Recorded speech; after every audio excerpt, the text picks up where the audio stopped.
What's up, y'all? Sparta here. I want to do my review on the Nintendo Switch. Okay, so I've had this for a little over a month now, I believe, and almost 2 months, I think. And that's pretty much enough time for me to say what I have to say about this here and how I feel about it. Now, I've been using this 100% as a portable. I never use the dock. The only time I really use the dock is if I'm either at a friend's house and we want to play on the TV, which has only really been one time, or I just use it as a charging dock, really, at home. Other than that, it's been 100% me just playing it as a portable console. And on that front, I think the Switch has a good amount of potential. Now, is it still underpowered compared to the PS4, Xbox One, PS4 Pro, Xbox One X, stuff like that? Yes, it definitely is. And honestly, I don't really care because I think what Nintendo did with this is they did something that is great, where it has the NVIDIA Tegra X1 chip in it, which is the chip that you would get in your Shield NVIDIA Shield TV, or in the tablet space, you'd get it in your Google Pixel C. And that's a very powerful, very capable chip. And it does quite a bit, it does good at powering the Switch. So, what I want to talk about here is I want to talk about overall how it's held up over time, the games, how the battery is, stuff like that. So, overall, my Switch has been pretty much perfect. I have one small dead pixel, which you probably won't even be able to see. It's right. It's right there, which is totally fine. Like, the only game that I can really see it in is a game like Enter the Gungeon, where it's basically black backgrounds all around, darker backgrounds pretty much. Other than that, I don't see it ever. I'm playing Bayonetta 1 and 2, which has been the games that I've been playing the most. I don't see the dead pixel anywhere, and it's pretty much been fine all the way through. Nice quality screen. I think the screen is great on here for a 720p panel. This is coming from somebody that looks at, quad HD panels all day, every day. So just keep that in mind. I think a 720p LCD is apt for what Nintendo wanted to do with this. Now, I do wish that they did go with OLED, kind of, sorta, just for those deeper blacks, but that is also something which is a drawback, but also a benefit. It would help with battery life, but it would also have unnatural colors. So, to each their own. I don't mind that they went with LCD, but with the size battery they have in here, which in a revision I hope they put a bigger battery in here. That is something that I just wish that they did. Just say mainly for battery life. Next, durability wise, this is hard plastic. It's not metal or anything like that. The kickstand is probably still the one weak thing I don't like about the Switch, but that can be changed if you want to. There are third party solutions to that. One thing I don't like is, this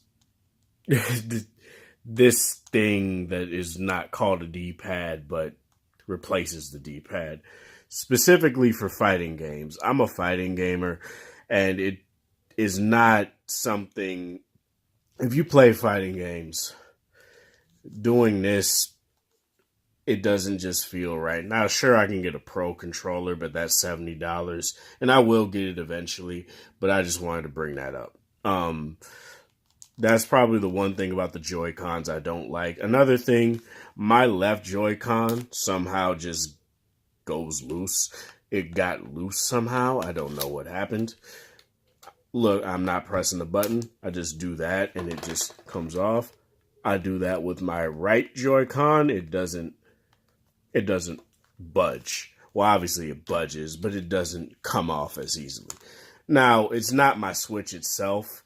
It's the Joy-Con, because I checked it with the Joy-Con grip and it did the exact same thing. So I guess the solution to that would be that I would just I'd get a new left Joy-Con, which is totally fine. It doesn't stop me being able to play games or anything like that. Say I go into the game I'm playing right now and I'm still able to play the game. There's really no issues when it comes to that. But other than that, that's all that's really bad about durability. And the one thing about this modular console that's a drawback is that these may wear over time. And that's honestly the only really bad thing I have to say about the durability of the console. Now, an overview of the ports. You have USB Type-C as your charging or your, I don't know about data transfer, but it's definitely a charging thing. It's definitely there for charging. You have your power button. You have your, volume up and down. You have your game card slot. You have your 3.5 millimeter headphone jack. Nintendo doesn't see that as irrelevant anymore. Or doesn't see it as a relevant period or whatever. You have your micro SD card slot under the kickstand. And that's pretty much it as far as I/O goes. But I think this has a 4,000 milliamp hour battery or something like that, or 3,500. I can't remember. But you can get 2.5 to 3 hours maybe, depending on how demanding the game is you're playing. The most demanding games I've been playing is maybe Doom, Bayonetta 1 and 2, and that's pretty much it. And Mario Kart. Mario Kart 8 is also demanding. Let me turn the screen down here. Because it's a very good looking game. And it's actually something that I attest to Nintendo for making that look as good as they did. But as far as that goes, say if you play something like Mighty Gunvolt Burst, or anything that's like 2D with like pixel art or anything like that, Enter the Gungeon or anything like that. Fire Emblem Heroes is also a very demanding game. If you play anything that's not like 3D and like has high quality textures, you'll get longer battery life out of it, but don't expect like 5-6 hours of gameplay.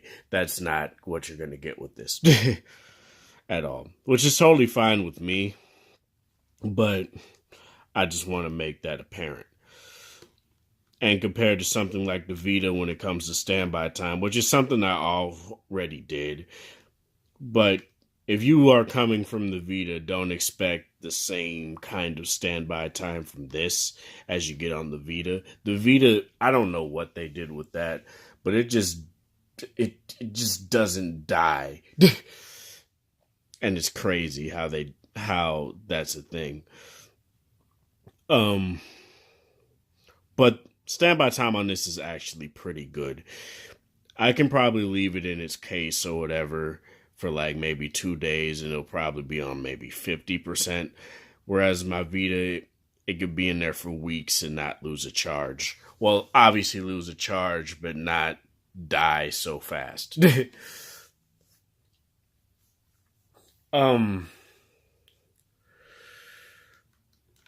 As far as battery life, I've never really had any issue with what it is. A lot of people are like, oh, I wish it lasts longer. I do too, but at the same time, it's nothing that's really a bother for me since I'm not going to be playing it for 5 hours straight on my bed or anything like that. So that's something that doesn't really bother me. Heat dissipation and whatnot. Due to the games I've been playing recently, I haven't really been having an issue with heat. Bayonetta 2 is the last game I beat, and it got the Switch warm, but it's nothing that's like, oh, it's terrible. Especially since it has a total of 3 vents. So it definitely does keep the console from being overheated, and that's something I very much enjoy and appreciate. Something that the Nvidia Shield tablet didn't have, that this does have. What else? I guess I'll just get into what I like a lot about the Switch. I like the portability of it. Is it the most portable console around? No. Like in terms of like size, it's not an easy thing to just, it's not easy to, carry around. And that's something that obviously if you had a Vita, which looks very small in comparison, is something that you are used to, is something that you could just easily just put in your pocket. The Switch, not so much. And also compared to something like the Game Gear, which my Game Gear is a bit dusty because I haven't been messing with it. As you guys can see, it's pretty much identical in size. It's a bit wider because of the Joy-Cons. But without the Joy-Cons, the Game Gear would obviously be bigger. And that's something that is very, I don't know how to say it. That's something that's crazy to me. That a portable console even today can be as big as something as like a portable console in the 90s, right? But that's nothing that I really want to get into anymore. The size doesn't bother me. A lot of people have had complaints that the size is too big for their hands. They get cramps due to my gigantic hands. I guess it's harder for me to see that or feel that. And it's just something that I got used to over time. One thing that is like very comfortable about this is just how I could just have it like this and not have any problems with it, right? And it's just something that's very nice. What else? One thing I do like is not necessarily the Switch itself. It's just that more and more third parties are actually giving the Switch a chance. And that's something that the Wii U definitely didn't have. And is why I never got one, really.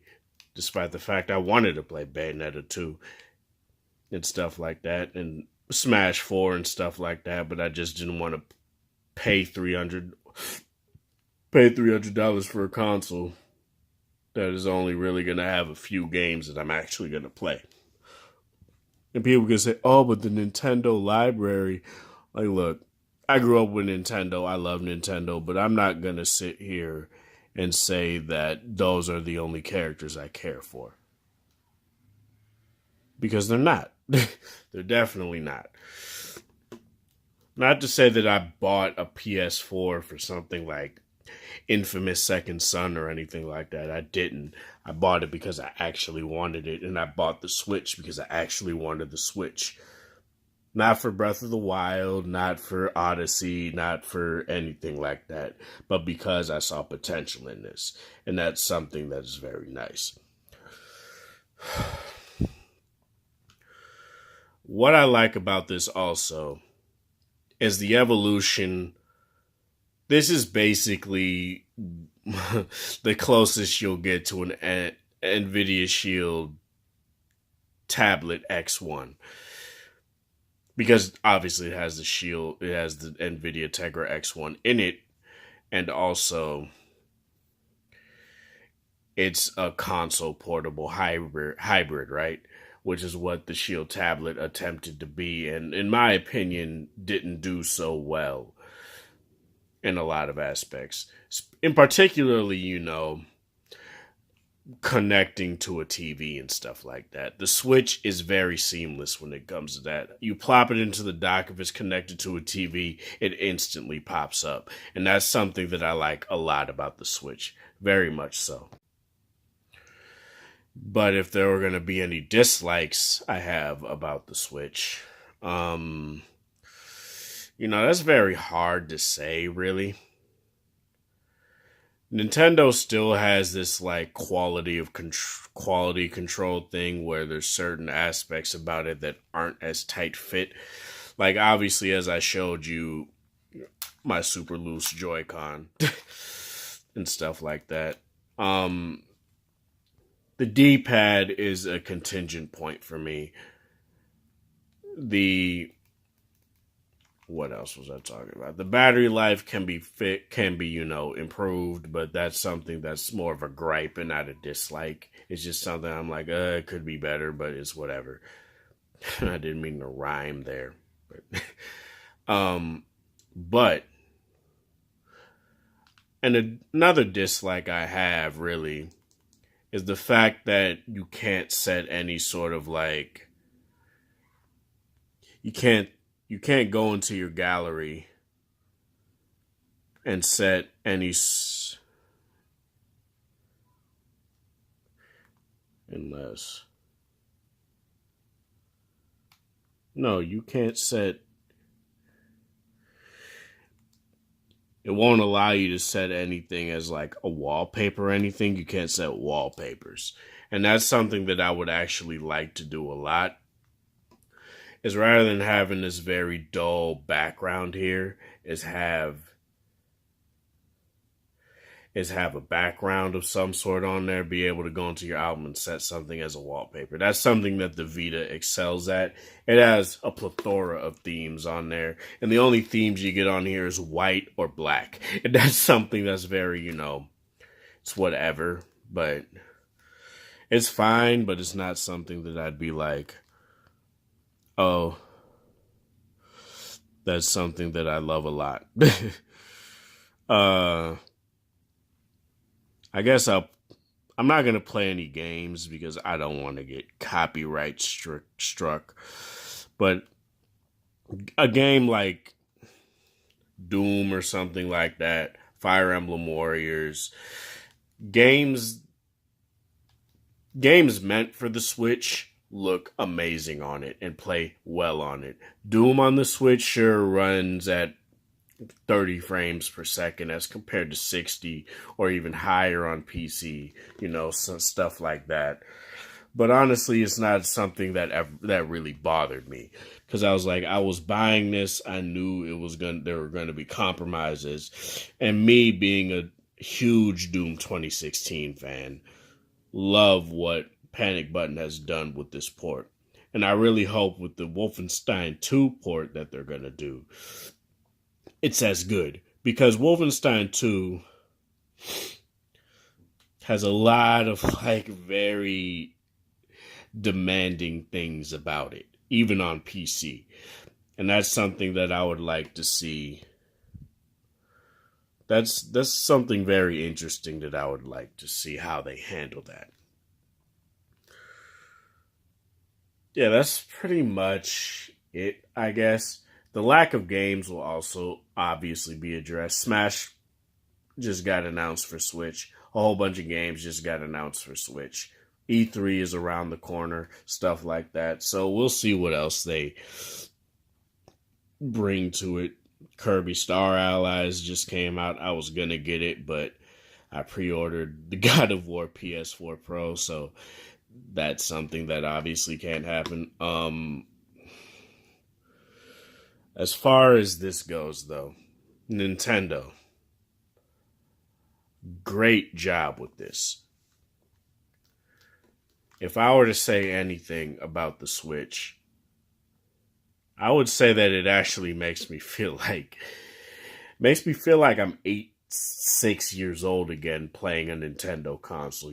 How crazy that sounds, a 22-year-old saying that. But I started with the NES and went up to the N64. Dreamcast, stuff like that, etc., etc. Nintendo does hold a special place in my heart, but I'm no fanboy. I will never say that I'm a Nintendo fanboy. I was always more of a Sega fanboy than a Nintendo fanboy, but I love Nintendo still. And it sucked that for 3 generations, I never owned a Nintendo console. I had a DS. I did have a Nintendo DS, but I didn't have a GameCube. My brother had a GameCube. I didn't have a Wii, even though my brother just recently bought a Wii so he could play GameCube games. And I never had a Wii U for reasons I already stated in this video. And it's not because I hate Nintendo. It's because I only support stuff that I can stand by and truly enjoy. Okay? That's the same thing I did with the Vita. I'm not going to find it in the span of time I want to, so fuck it. That's what I did with the Vita, and I love my Vita. I still prefer the Vita over the Switch. It's a very slight edge, but I still prefer it. Despite the fact that a lot of things about the Switch are more accessible compared to the Vita, but that's something I'm not going to talk about. Nintendo conformed to a lot of standards with the Switch that I really do appreciate. Going USB-C, using micro SD cards. Sure, they used SD cards with the 3DS, the DS, and stuff like that. Well, with the 3DS and the DSi, really. But they really stepped up their game here. And it's interesting to see in 4 to 5 more years what they do with their next console. Obviously, it's going to be another console portable hybrid, because this is what's going to do well for them now. And honestly, I don't blame them. It's a genius thing to do. So if I were going to give a antiquated rating, I guess I would say I'd say it's an 8 out of 10. 8 out of 10, 4 out of 5. I wouldn't say it's perfect. I wouldn't say I knock it out of the park or anything like that, but this is something that I enjoy a lot. Obviously, you need stuff like Netflix. I would love some sort of music app on here to be able to put music and stuff on it, even though I'll never, for the people that will, I never will, because I always use my LG V30 for music, but that's for another time. Like I said, theming needs to get up there, stuff like that. That's pretty much it for this video. This is Sparta. Thank you guys for watching. Thanks for the support. Hope you guys have a wonderful Friday or whatever time or day it is in your area. Have a good one. If you like this video, hit the like button. Hit the dislike button if you didn't like the video. Share it with people that are interested in the Nintendo Switch. And comment down below what you feel about the Switch. Do you have one? Do you have one in a Vita? Let me know what you guys think. Let me know your review on it. Do you think it's the best console ever? Or do you just think it's, it's pretty cool? As I said, this has a lot of potential, and I hope it lives up to it. Thank you guys, and have a good one.